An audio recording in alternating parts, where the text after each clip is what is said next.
دوستو، اللہ تبارک و تعالیٰ کے محبوب علیہ الصلوۃ والسلام نے فرمایا ہے کہ اللہ کریم نے جنت کو مشکلات سے ڈھانپ دیا ہے۔ جو مشکل کام ہیں وہ آدمی کو جنت میں لے کے جائیں گے، اور جہنم کو اللہ تعالیٰ نے خواہشات سے ڈھانپ دیا ہے، جن چیزوں میں نفس کو لذت حاصل ہوتی ہے، اور انسان کی خواہشات تکمیل پذیر ہوتی ہیں، وہ دوزخیوں کے کام ہیں۔ بخاری مسلم میں لفظ ہیں حجبت النار بالشہوات وحجبت الجنت بالمکارہ، او کما قال صلی اللہ علیہ وسلم۔ تکلیف انسان کے ساتھ رہتی ہے، اس کا روپ بدلتا ہے، عنوان بدلتا ہے، لیکن پس منظر تکلیف کا ہمیشہ رہتا ہی ہے۔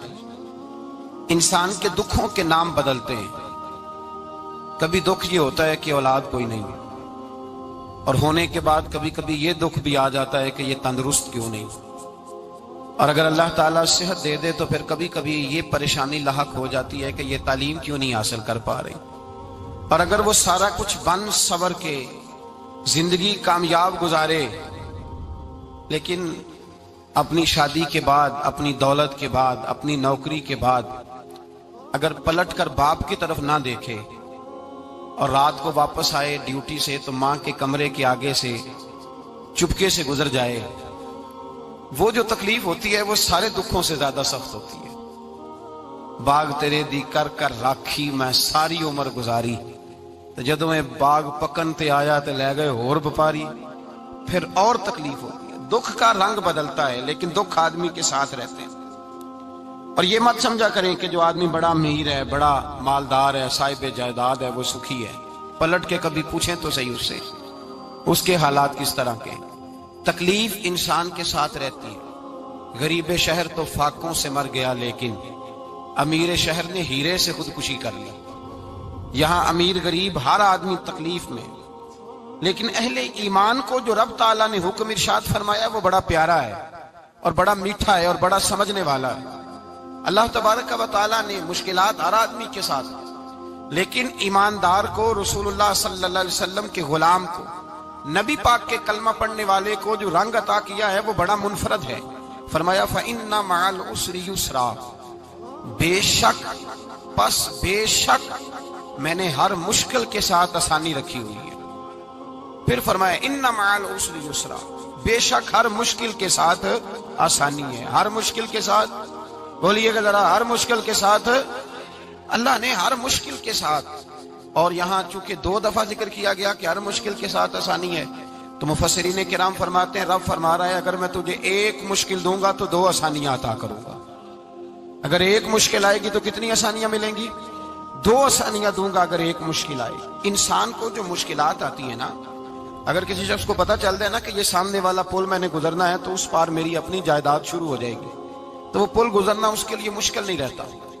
اگر کسی کو پتہ چل جائے کہ بس یہ 2 سڑکیں ہیں میں نے عبور کرنی ہے، پھر میرے لیے سفر آسان ہو جائے گا، تو وہ جھٹ پٹ گزر جاتا ہے، نہ دھوپ دیکھتا ہے، نہ تھکاوٹ دیکھتا ہے، نہ رش دیکھتا ہے، نہ گاڑیوں کی ریل پیل دیکھتا ہے، گزر جاتا ہے۔ اللہ کریم نے فرمایا بندہ مومن جان لے اگر میں تجھے 1 مشکل دوں گا تو میں تجھے کتنی آسانیاں، چلے سارے بول دیں کتنی جی، کتنی اللہ تعالیٰ آسانیاں دے گا؟ 2 آسانیاں۔ ہم لوگ اچھا جب ہمارا ذہن بن جاتا ہے نا کمزوری کا، ہمارا جب مزاج بن جاتا ہے مایوسی کا، پھر معاملہ ذرا ہمارے لیے گمبھیر ہو جاتا ہے۔ اگر ہم یہ ذہن بنائے نا کہ مشکل میرے اللہ کی طرف سے آئی ہے تو وہ مجھے آسانی بھی ضرور عطا کرے گا، تو پھر اللہ ضرور ہی آسانیاں عطا فرماتا ہے۔ اور جو مشکلات زندگی میں آتی ہیں نا، حضرت مولا علی شیر خدا رضی اللہ تعالیٰ عنہ کا بڑا خوبصورت فرمان ہے۔ حضرت علی فرماتے ہیں جب تجھے مشکل آتی ہے تو وہ تجھے رب کا پتہ بتانے آتی ہے، وہ تجھے اللہ کا پتہ بتاتی ہے۔ اس لیے کہ جب تو سارے اسباب کر لیتا ہے، جو ضرورت ہوتی ہے پوری کرتا ہے، تندرست ہو کے وہ کام کرتا ہے، پھر بھی کام نہیں ہوتا، تو اس کا مطلب ہے کرنے والا تو نہیں، کرنے والا کوئی اور ہے، جو کام کرنے والا کوئی اور ہے۔ تو عزیز بھائی یاد رکھیں ہر مشکل کے ساتھ اللہ نے آسانی رکھی ہوتی ہے۔ اگر اللہ تبارک و تعالیٰ بیماری عطا کرے تو اس کے ساتھ اللہ پھر جو تندرستی دیتا ہے وہ بھی بڑی اعلیٰ ہی عطا فرماتا ہے۔ اگر اللہ کبھی غربت دے تو پھر اس کے بعد جو اللہ تعالیٰ آسانی دیتا ہے وہ بھی بڑی اعلیٰ ہی عطا فرماتا ہے۔ اگر کہیں سے آپ کو دکھ ملتے ہیں تو پھر جب سکھوں کا وقت آتا ہے تو پھر گنے نہیں جاتے۔ یاد رکھیں مشکلات کے پہلو میں آسانیاں ہوتی ہیں، اور جس آدمی کو مشکل آتی نہیں، میرے نبی کریم سید عالم صلی اللہ علیہ وسلم نے فرمایا مومن کو جو مشکل بھی آتی ہے اللہ اس کی برکت سے اس کے گناہوں کو معاف فرما دیتا ہے، اللہ اس کی برکت سے اس کے گناہوں کو معاف کرتا ہے، یہاں تک کہ حضور نے فرمایا میرے مومن کو کانٹا بھی چبھے تو اللہ تعالیٰ اس کی مشکل کو آسان فرما دیتا ہے۔ دو بزرگ بیٹھے تھے، ایک حضرت احمد رحمت اللہ علیہ اور ایک حضرت شرف الدین منیری رحمت اللہ علیہ۔ تو حضرت شرف الدین منیری کہنے لگے کہ دوست اصل میں وہ ہوتا ہے جو دوست کی طرف سے آنے والی تکلیف پر صبر کرے، جو اللہ کی طرف سے آنے والی تکلیف پہ صبر کرے وہ اللہ کا محبوب ہوتا ہے۔ تو حضرت احمد فرمانے لگے نہیں مجھے تیری بات کی سمجھ کوئی نہیں آئی، صبر کرے وہ اللہ کا دوست ہے، مصیبت پہ صبر کرے۔ تو کہا جناب پھر اگر نہیں سمجھ آئی تو آپ بتا دیں اللہ کا دوست کون ہے؟ تو آپ فرمانے لگے جو محبوب کی طرف سے آنے والی مصیبت کو اس کا تحفہ سمجھ کے قبول کرے وہ اصل دوست ہوتا ہے، اس کا تحفہ سمجھ کے قبول کرے، اپنے رب کا تحفہ سمجھے، مالک کا تحفہ سمجھے کہ اس نے مجھے تحفہ دیا ہے، مجھے کسی مشکل میں ڈالا ہے۔ تو رب کریم بلا مثال و بلا تشبیہ سمجھانے کے لیے اللہ جب کسی کو مشکل میں ڈالتا ہے، کافروں کو تو اس نے موجیں کرائی ہوئی ہے، بڑی بڑی سہولتیں دی ہوئی ہیں، مشکل میں ڈب بھی ڈالتا ہے، اپنے نیک بندوں کو ہی ڈالتا ہے۔ نمرود اور فرعون کے پیروں میں کانٹا بھی نہیں چبھتا تھا، ان کو تکلیف نہیں آتی، تکلیف کسے آتی تھی؟ اللہ کے نیک بندوں کو تکلیف آتی تھی۔ حضرت رابعہ بصریہ جب تک زندہ رہی تب تک بیمار رہی، جس دن طبیعت ٹھیک ہوتی تو کہتی اے اللہ تو کہیں مجھ سے ناراض تو نہیں ہو گیا، تو کہیں ناراض تو نہیں مولا جب تو مجھے تکلیف دیتا ہے تو میں رو کے تیری عبادت کرتی ہوں، جب مجھے دکھ ہوتے ہیں تو میں سجدے میں تڑپتی ہوں، اور خدا بندہ اب تو میں سکھی ہوں، موج میں ہوں، مجھے رونا ہی نہیں آ رہا، تو خدا بندہ تو کہیں ناراض تو نہیں ہو گیا مجھ سے؟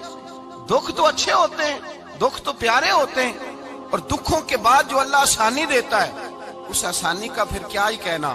اس حضرت ایوب علی نبینا علیہ الصلوۃ والسلام بیمار رہے، 60 سال اللہ نے تندرستی دی۔ کتنے سال بولے؟ 60 سال، غور کرنا بات پر، 60 سال علیل رہے، پھر بیمار ہو گئے، 18 سال ہو گئے بیمار ہوئے۔ زوجہ کہنے لگی دعا کر لیں آپ کو اللہ صحت دے دے۔ ہمیں اگر کوئی بندہ پوچھ لینا کہ بھائی کبھی کوئی خاص بات تو سناؤ، تو ہم جو ساری زندگی سکھ کے ساتھ سوئے ہوتے ہیں وہ بات نہیں سناتے، وہ جو ایک رات درد سے نیند نہیں آتی اس رات کا قصہ سناتے ہیں، کہتے ہیں وہ میرے الٹے دانت میں درد تھا تو میں ساری رات سو نہیں سکا۔ او بھائی جو ساری زندگی سویا ہے اس کا تو ذکر نہیں کر رہا، اور ایک رات جو تجھے نیند نہیں آ رہی۔ کسی سے پوچھا جائے، ڈاکٹر کہتے ہیں 360 ہڈیاں ہوتی ہیں وجود میں، کسی سے پوچھا جائے نا تیرا کیا حال ہے تو 359 ہڈیوں کا ذکر نہیں کرتا، جس گھٹنے میں درد ہے اس کا ذکر کرتا ہے، کہتا ہے یہ گھٹنے میں بڑی درد ہے۔ او بھائی باقی 359 ٹھیک ہے نا، ان کی بھی تو کوئی بات سنانا۔ حضرت رابعہ بصریہ رحمت اللہ علیہ کے پڑوس میں ایک نوجوان رہتا تھا، آپ کے پڑوس میں، تو وہ جب جو محلے میں بچے رہتے ہیں نا گاؤں میں، ان کا پتہ ہوتا ہے، پڑوسی تھا تو 34-35 سال نوجوان کی عمر ہو گئی، کبھی بیمار نہیں ہوا۔ ایک دن اس کی طبیعت علیل ہوئی، سر میں درد ہوا تو اس نے پٹی باندھ لی سرخ رنگ کی، باہر نکل کے آیا، حضرت رابعہ بصریہ علیہ رحمہ نے دیکھا تو فرمانے لگے بیٹے خیر ہے؟ لگا جی اماں جی سر میں بڑی درد ہے۔ آپ فرمانے لگے کتنی عمر ہو گئی؟ کہنے لگا 34-35 سال۔ فرمانے لگے پہلے تو کبھی درد نہیں نہ ہوئی؟ کہا نہیں اماں جی آج ہی ہوئی ہے۔ تو آپ فرمانے لگے 34 سال اللہ نے صحت دی ہے، تو نے شکر کی ایک پٹی بھی نہیں باندھی، اور آج درد ہوئی ہے تو شکوے کی پٹی تو نے فوراً ہی باندھ لی ہے، کوئی شکر کی پٹی بھی باندھنی چاہیے۔ حضرت ایوب 18 سال بیمار رہے، زوجہ کہنے لگی دعا کر لو، تو آپ فرمانے لگے بی بی سے کہ صحت کتنی دیر رہی؟ اس نے کہا 60 سال۔ تو آپ فرمانے لگے ذرا بیماری کو بھی 60 سال گزر لینے دو، پھر دعا بھی کر لیں گے۔ یہ دعا کی، اللہ یہ لفظ کہے اللہ نے صحت دے دی، تندرستی آ گئی۔ ایک دن گھر میں بیٹھے بیٹھے زوجہ کہنے لگی کہ ایوب یہ بتاؤ دکھ اچھے کہ سکھ؟ آپ فرمانے لگے سارے دن ہی اللہ کے ہیں پر دکھ بڑے اچھے تھے، مجھ سے پوچھو تو دکھ بڑے اچھے تھے۔ کہا کس طرح؟ تو حضرت ایوب فرمانے لگے جب میں بیمار تھا تو 24 گھنٹے میں ایک دفعہ میرا رب میرا حال پوچھا کرتا تھا، ایک دفعہ میرا اللہ پوچھتا تھا ایوب تیرا حال کیا ہے؟ فرماتے ہیں 12 گھنٹے تو لذت ہی رہتی تھی کہ میرے رب نے میرا حال پوچھ لیا، اور اگلے 12 گھنٹے میں انتظار کرتا تھا مالک حال دوبارہ کب پوچھے گا۔ فرمانے لگے اب صحت تو ہو گئی ہے پر اب میرا رب میرا حال تو نہیں نہ پوچھتا۔ بھائی مشکلات جو ہوتی ہیں وہ تو تجھے سجا دیتی ہیں, سوار دیتی ہیں. تجھے یاد آتا ہے کوئی اپنا, جب تجھے درد ہوتی ہے نا, تکلیف ہوتی ہے, پھر تیرا دل کرتا ہے کوئی کندھا ملے جہاں میں سر رکھ کے رہوں. پھر اسی لیے تو کسی درویش سے کسی نے پوچھا تھا اپنا کون ہوتا ہے, تو کہا جو تجھے دکھ کے وقت یاد آئے وہ تیرا اپنا ہے. جو تجھے عین آزمائش کے وقت یاد آئے اور تجھے اس کا نمبر فوراً تیرے موبائل پہ چلنے لگے, وہ تیرا اپنا سجن ہے جس کو تو دکھ کے وقت یاد کرے. تو بھائی مشکلات کے بعد جو اللہ آسانی دیتا ہے, حضرت ابراہیم کو آگ میں بھی پھینکا گیا, حضرت ابراہیم علیہ السلام کو ستایا بھی گیا, نکالا بھی گیا, لیکن جب ان مشکلات سے گزرے تو میرا رب فرماتا ہے وَإِذِ ابْتَلَىٰ إِبْرَاهِيمَ رَبُّهُ بِكَلِمَاتٍ فَأَتَمَّهُنَّ قَالَ إِنِّي جَاعِلُكَ لِلنَّاسِ إِمَامًا. کہا جب ابراہیم پورے اترے تو پھر ہم نے انہیں امام بنا دیا. یا اللہ کس طرح کی امامت دی؟ فرمایا میں نے اتنی اعلیٰ شان عطا کی ہے کہ اپنے لاڈلے رسول کو جناب ابراہیم کی نسل میں پیدا فرما دیا ہے. میں نے مصطفیٰ کو ان کی نسل میں پیدا کر دیا, قیامت تک کے لیے ان کا وقار بڑھا دیا. اللہم صلی علی محمد وعلی آل محمد کما صلیت علی ابراہیم وعلی آل ابراہیم. ان کی عظمت بڑھا دی, اس لیے کہ جب وہ آزمائش سے گزر کر کے آئے پھر جو آسانی دی. میرے نبی پاک صلی اللہ علیہ وسلم نے دین ابراہیمی کی بہت ساری چیزوں کو رکھا, کہا میں ملت ابراہیمی پہ ہوں. جب کوئی مشکلات کو عبور کر کے آتا ہے, جب کوئی تکلیفیں سہ کر کے آتا ہے, اس کے لیے جو اجر ہوتا ہے, اس کے لیے جو پھر اللہ کتنی ذرا بڑی توجہ کیجئے گا. لوگ سمجھتے ہیں فلاں آدمی مشکل میں ہے تو شاید مشکل میں ہی رہے گا, فلاں آزمائش میں ہے تو شاید میرا اللہ فرماتا ہے ایک مشکل دے کے میں دو آسانیاں بھی دوں گا. تم مشکل دیکھ رہے ہو, مشکل نہ دیکھو, وہ جو اس کو بعد میں آسانی آنے والی ہے, اور ڈبل جو میں اس پر نعمت کرنے والا ہوں اس کو دیکھو. حضرت یوسف کو بھائیوں نے کنویں میں ڈال دیا تھا, اور جب کنویں سے نکلے تو مصر کے بازاروں میں بکے, اور پھر زلیخا نے الزام لگایا تو حالات بگڑ گئے. حضرت یوسف کو جیل جانا پڑا. کتنی کٹھن زندگی تھی, لیکن میرے مالک کو کچھ اور ہی منظور تھا. کنویں میں گرنے والے, بازار میں بکنے والے, جیل میں جانے والے, الزام لینے والے جناب یوسف کو رب کریم نے اسی مصر کا بادشاہ بنا دیا. اللہ پاک نے اسی مصر کا حکمران بنا دیا. یاری تیری سونا پر ازمیشاں تیریاں اگ, اے سونا پرکھیا جاوندائی پہلو نال اگاں دے لگ. اس کے لیے تھوڑا سا جتن کرنا پڑتا, تھوڑے کٹھن حالات سے گزرنا پڑتا, تھوڑی آزمائشوں کا روپ دیکھنا پڑتا. ہم چاہتے ہیں کہ ہمیں چھیڑے کوئی نہ کوئی تکلیف نہ آئے, کوئی آزمائش. یہ ہو نہیں سکتا میرے بھائی. نامی کوئی بغیر مشقت نہیں ہوا. 100 بار جب عقیق کٹا تب جا کر نگی ہوا.